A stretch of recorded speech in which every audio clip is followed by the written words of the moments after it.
E lá vamos nós para mais uma história da minha infância aí. Dessa vez vou contar aqui uma história bem interessante, né? Pelo título vocês já viram aí, né? Que tem a ver com o sumiço das nossas galinhas lá, né? E vou falar assim também vamos falar assim, não da coragem, mas da imprudência que as crianças têm, né? E por isso mesmo os pais precisam ter muito cuidado com as crianças. Bom, mas essa história é bem interessante, bem legal, né? E já vamos direto para a história. Essa mudança que nós fizemos já para um local bem mais longe do que onde nós morávamos, né? Era um bairro bem longe, bem distante mesmo. E era assim, vamos falar assim, bairros onde tinha poucos moradores. Hoje já está bem povoada essa região, né? Mas na época tinha pouquíssimos moradores nesses locais, né? E nós nos mudamos, eu tinha assim, acho que uns 5 anos de idade, um pouco mais de 5 anos. E nós mudamos para um bairro que eu não tenho muita lembrança. Porque ficamos ali bem pouquinho tempo. Não sei dizer exatamente quanto tempo, mas foi bem pouco tempo, né? Até que lá o japonês que arrendava a terra pra gente, né? Teve lá na localidade lá e eu acho que ele adquiriu um outro sítio, não sei, enfim. Aí sim nós mudamos nesse bairro que eu vou começar a contar agora a história do sumiço das galinhas dele. E esse bairro chamava Tijuco Preto. Tem uma definição aí, eu vou deixar aí escrito aí, né? Que eu não vou me lembrar agora, mas tem uma definição do que quer dizer Tijuco Preto, né? Então esse bairro era um bairro, como falei, né? Já um pouquinho mais afastado do primeiro local onde nós moramos, mas ainda assim era perto, né? Só que lá também não havia moradores, nós fomos o primeiro morador ali, né? Existia a sede do sítio, mas morador mesmo não tinha nenhuma, só tinha uma casa onde nós fomos morar, né? Essa casa era uma casa já feita de tábua, né? E coberta com telha mesmo, telha de barro, né? Então já era uma casa assim, vamos dizer assim, não era assim uma casa, assim, mas já era diferente das outras que eu havia morado, né? Mas ainda era chão batido e tal, né? E tinha muitas frestas na parede, assim, né? Que durante o inverno era muito frio. Frio mesmo, frio de doer, né? E nesse local, como já há um bom tempo que não tinha morador ali, então o mato estava muito próximo da casa. Não era mata virgem, era mata ainda baixa, né? Mas tinha a mata virgem mesmo, que era mata que nunca foi mexida, né? Era bem próximo. Tinha assim, acho que uns 200, 300 metros da minha casa já começava, era uma selva mesmo, né? Então tinha bastante animais ali daquela região, né? Coati, a gente vinha no quintal assim. Não era porque a gente chamava de quintal, mas não tinha cerca, não tinha nada, né? Então eles passavam ali aquele monte de coati, né? E nós tínhamos muita galinha, bastante galinha mesmo. Então quando mudamos para lá, a galinhada a gente levou, né, e ficava por ali solto, né?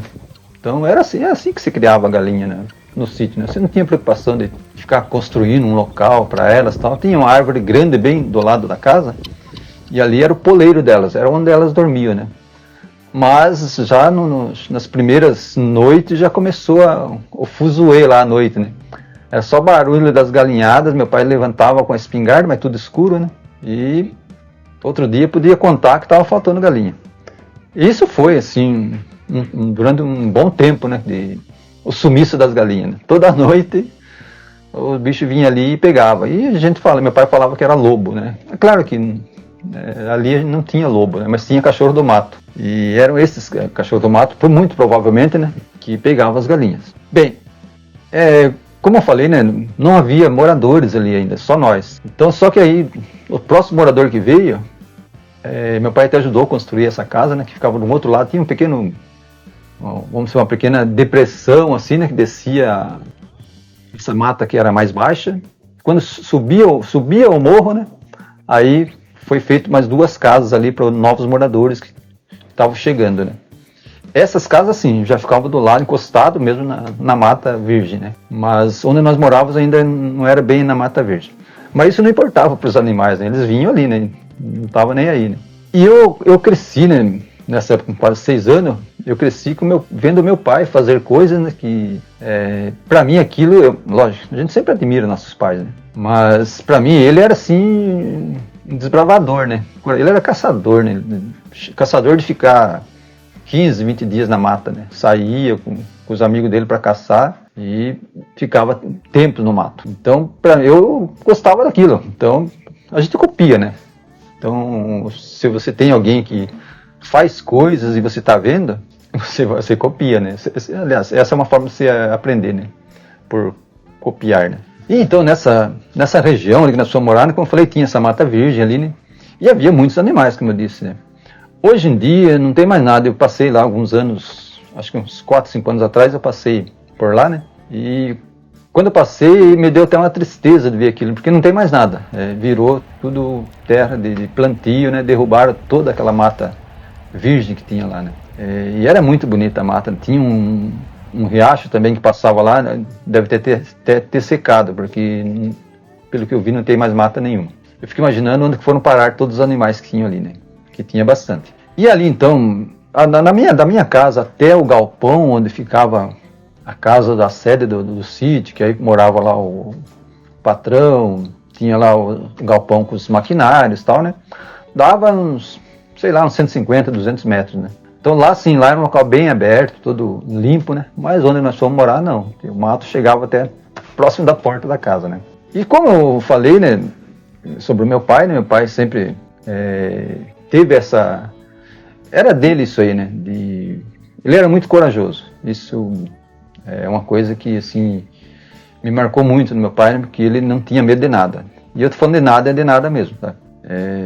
Tipo assim, assombração, a gente falava em assombração, para ele isso nem existia, porque ele não se importava com isso. Então, e eu cresci vendo isso. Então, para mim, eu acabei pegando um pouco disso dele. E aí, tô eu lá um dia brincando, nessa época já tinha essa família morando perto lá, e tinha um menino, ele era uns 2 anos mais velho que eu, o Lico. O Lico foi meu primeiro amigo, assim, né, na minha infância, né, e até a pré-adolescência. Foi o meu amigo, que ele tinha dificuldade mental e tal, né, era uma pessoa, assim, maravilhosa, assim, como amigo, né, tinha, assim, não existia maldade nele. Se tem alguém que... Vamos falar, se tem alguém que quando morresse ia para o céu direto, eu acredito que o Lico era um desses, porque não existia maldade nele. Era um menino, para mim, ele estava sempre sorrindo. E não importava o que acontecia, ele estava sempre sorrindo, né? Então ele era o meu amigo ali. Ele era mais velho que eu, mas na mente dele ele era ainda uma criança até mais nova do que eu, né? Tanto que ele nunca aprendeu a escrever, nem ler, nem escrever, né? A gente entrou na escola junto, né? Mas ele não conseguia nem fazer aquelas cobrinhas lá, né? Enfim, mas era meu melhor amigo, né? E o Lico, então, ele estava lá conosco nesse dia, né? Estava na minha casa, né? Porque só tinha as 2 famílias ali ainda, né? E a gente estava brincando. De dia, estou falando, isso era de dia. De repente, a gente ouviu o barulho das galinhas cacarejando e tal lá, né? E é um barulho diferente, porque a gente conhece, né? Quando a galinha bota ovo, ela cacareja, mas a gente sabia o que era, né? Mas aquele barulho não era de uma galinha que tinha acabado de botar ovo, não, né? Ela estava assustada, né? Então na frente da casa, na nossa casa, tinha pés de samambaia. Eu vou ver se eu acho, vou deixar uma imagem. E a samambaia para nós ela era alta, né? Então a gente conseguia correr embaixo delas, né? Porque as galinhas acabou limpando embaixo. E aí naquele momento era o momento da coragem, né? E nós já saímos atrás, né? Eu e ele, né? Correndo para ver o que estava acontecendo. E nós ainda chegamos ao ponto de ver o animal com a galinha na boca, né? Mas aí quando ele viu a gente, ele já correu com a galinha e foi embora, né? Só sobrou pena mesmo, né?